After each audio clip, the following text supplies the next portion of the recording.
Welcome back to another episode of the Canon on the Boomer Buzz channel. I'm your host Terry, and today reviewing Tar, starring Cate Blanchett, directed, written, and produced, I believe, by Todd Fields. I don't really know who that is, but Cate Blanchett. So we are, I think, what did I just review? Oh yeah, Banshees of Inisherin. And so I told you, like, it's the Oscar season's kind of sneaking up.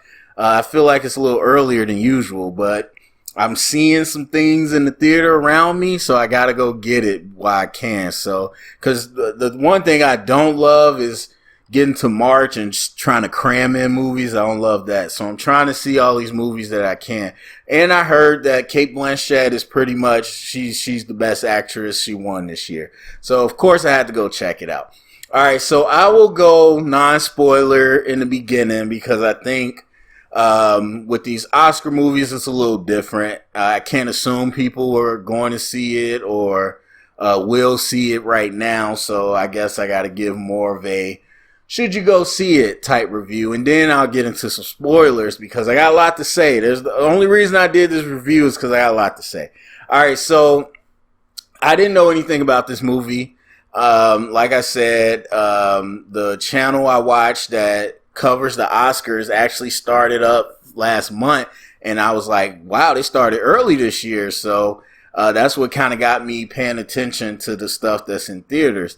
And they said Cate Blanchett's a lock, so I was like, okay, I gotta go. And I watched a little bit of a trailer, but essentially it's about a composer who's not real. I was very confused. I thought it was a biopic, but it's about a composer who is like elite top level and really kind of coming to an important moment in their career where they're kind of reaching their peak status.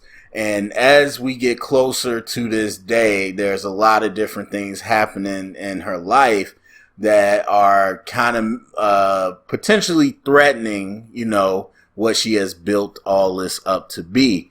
And that's kind of the basic narrative.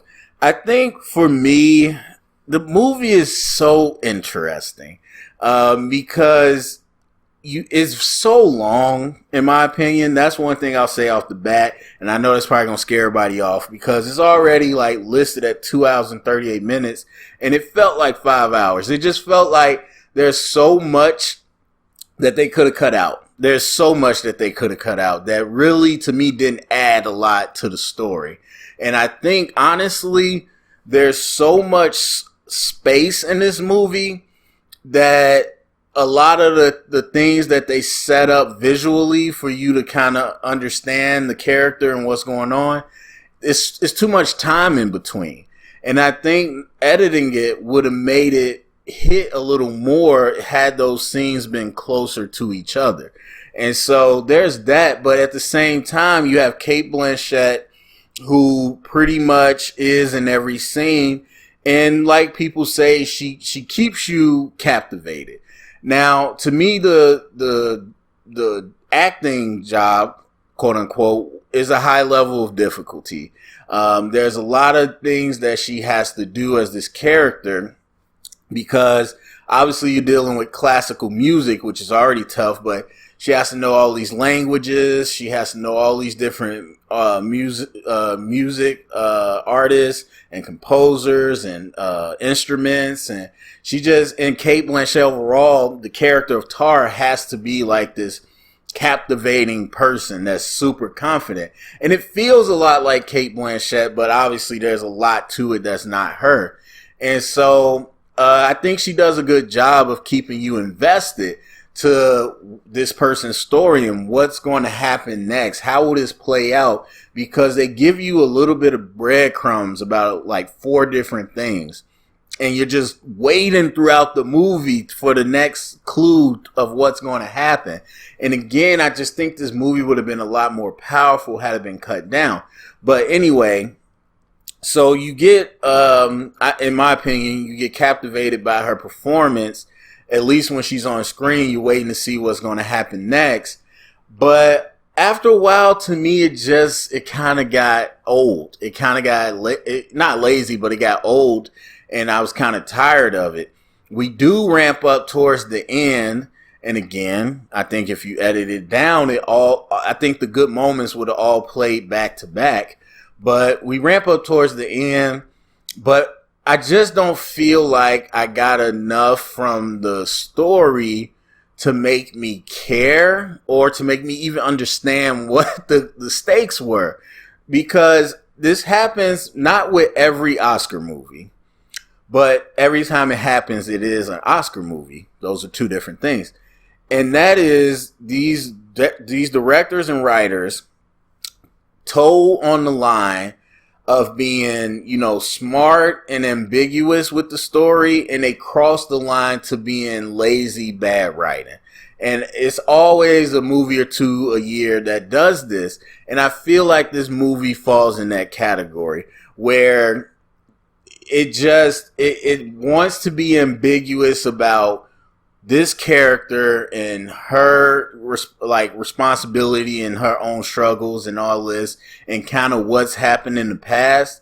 But the stuff that they set up, it either doesn't make sense or it doesn't give you enough information for the ending to be satisfactory. And I'll get more into that in the spoiler review, but that's the best way I can say it. And so by the end of it, I'm just like, these don't add up. These two things you gave me don't add up to the ending. And so I felt a little let down by that. And yeah, just after a while, I felt like, why is this movie still on? It's just going and going, because it is very well made in the sense of they pay attention to the details. And I don't know if Tom Fields is a musician or not or what, but they pay attention to the details and they really immerse you into classic music, the world of that. And I have no clue about any of that. So 80% of the stuff they were talking about was going over my head. Like, I was like, I don't know if that's important or not or whatever. But, and I've heard so many reviewers say that. So it feels, good to know I wasn't the only one. But, that happens in any movie. Like Phantom Thread, which I love. I don't know nothing about high fashion back in the day and overseas, but it's the director's job to give you enough to bring you into the story. The world is just the setting. We are caring about the story.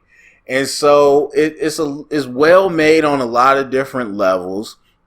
But overall, I think the final product for me is just, it wasn't as strong as it could have been, because it's a great movie in there if they would have edited it down and maybe added a couple things. And so overall, and I said I was going to get away from the whole numbers, but I would say it's like an 81 for me, 81%.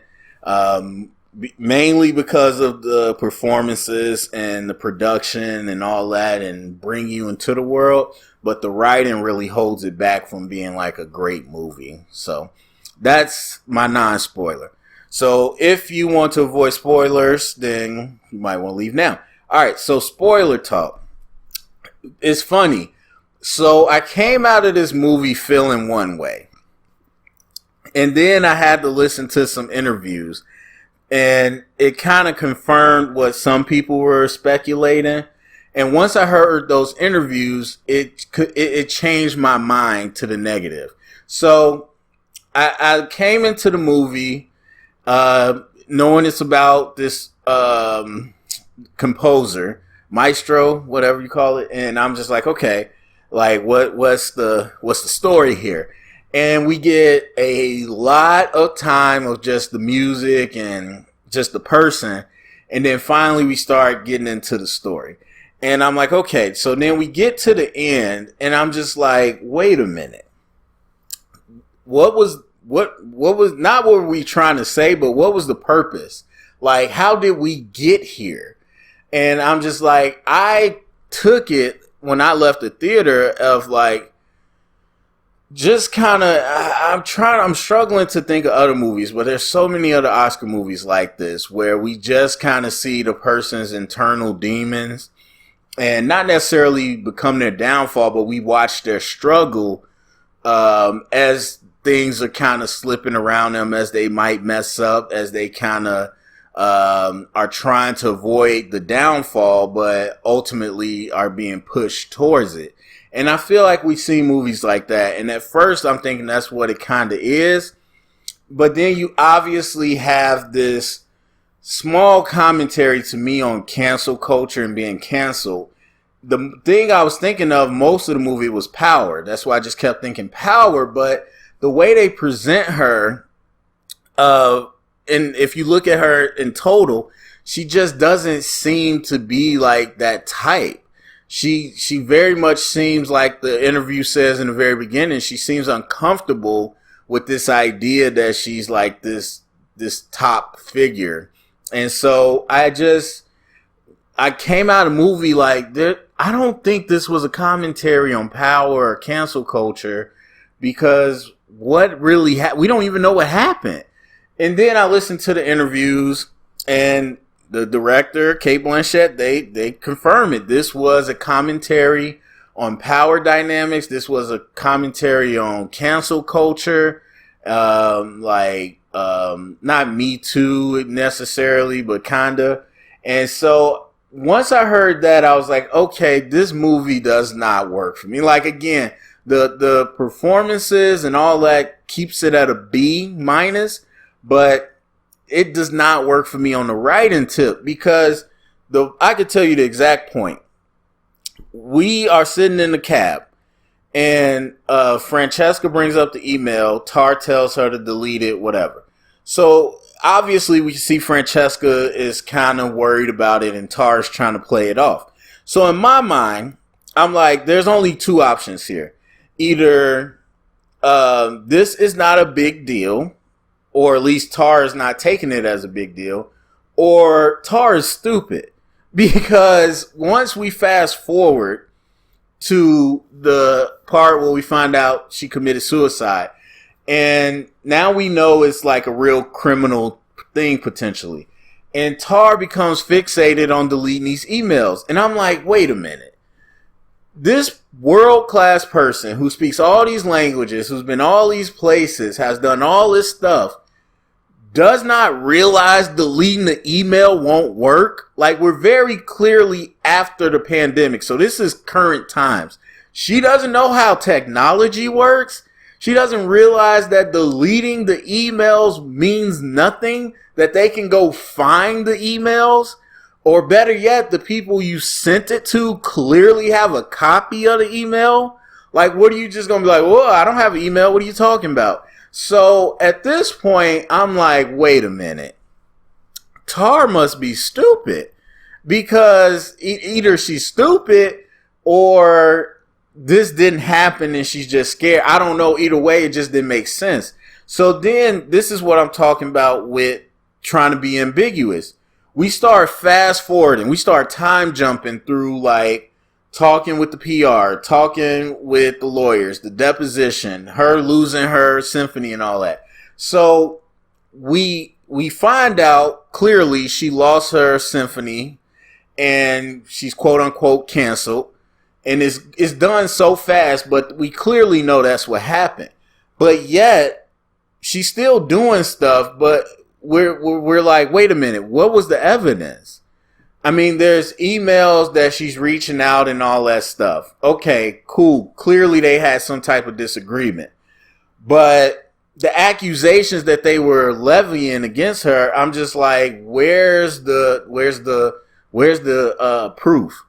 And then Tar herself is playing really cool, like, what? Really? Prove it. And that's how I'm sitting there. And I'm just like, okay, prove it. And we never hear that. So I can understand that she got canceled or whatever. And we don't necessarily have to know all the exact details, because you can say Francesca did her own, testimony and everything, and that also played into it. But again, where's the proof of any of this? And so if you're not going to show us the proof, if we're just supposed to understand that she got canceled and everything, it's just really hard to be wrapped up in it. A, because it moves fast, but B, we don't know what she actually did. And again, I know it's supposed to be ambiguous as far as did she do it, did she not? But if you're being, I think to me, there's smarter ways to be ambiguous. If you wanted to leave it as it did it happen, did it not happen, there were smarter ways to do it. Because once you go to the extreme of she lost everything in her life, well, now at that point, you got to tell me something. You got to tell me something, because the evidence and information you gave me here and the results that happened with her life don't add up. So I need to know, was there extra information after that? You don't have to even tell me what it is. Did something else come out? Or even if you're playing it like the public perception is just you did it and we don't want to fight it, so we're going to kind of throw you under the bus. Even if that's the case, let me know. You don't have to say it explicitly, but tell us something. Because from the jump, everybody was looking at her like, whoa, like that's how you are? But literally there was no evidence. I mean, the emails was like, yeah, she said she's disturbed. She kept the same narrative. She's disturbed. She's disturbed. She's disturbed. She's, whatever, unhinged. And I don't see any evidence of them having a sexual relationship or anything like that. And so I just don't get how we ramped up to having crowds outside protesting her losing her job and everything, when what you gave me as an audience doesn't suggest that it should lead to that, unless you're trying to make a commentary that it doesn't matter about the truth, it's the narrative. If that's what you're going for, I just think they did a bad job with it. And so for me, once they said, when you put it in the frame of this is about power and cancel culture, it just is not a strong story to me. Because the way you wrote it, the way you had the events happen, it just doesn't add up. So that's how I feel about it. I mean, every Oscar season, there's multiple movies, performances, whatever, where a lot of people love it. And I'm just like, yeah, no, I'm against the grain on this one. And it happens every single year. So Tar is one of those. Because I think Cate Blanchett, like I said, high level degree of difficulty. Execution really good, but I just gotta feel like there's going to be better performances out. Like, honestly, for me, I take Viola Davis and Woman King over this. And, I mean, Viola Davis had a good amount of difficulty too, but I think her execution was like at a 10. Whereas I think Cate Blanchett's was maybe at an 8. And the rest of the story in the movie didn't help it, because, yeah, it's just, the trailer, and you know what? I think a lot of people might feel like the trailer is even better, because when you put all those pieces together in a closer bit, it does feel like this frantic race against the clock. She's kind of losing her mind. Everything's slipping away. In the movie, it's just like a leisure walk through the park, and then randomly you see something crazy, and then you keep walking for another mile, then you see something crazy. And so the stakes and urgency don't feel there. And I just think they could have did a better job with that by maybe editing it better. So anyway, I think I go this long, but that's my thoughts on Tar. Go down in the comment section, let me know what you think. Share around, get the conversation started. Thumbs up, subscribe, and if you heard it here, it's official canon.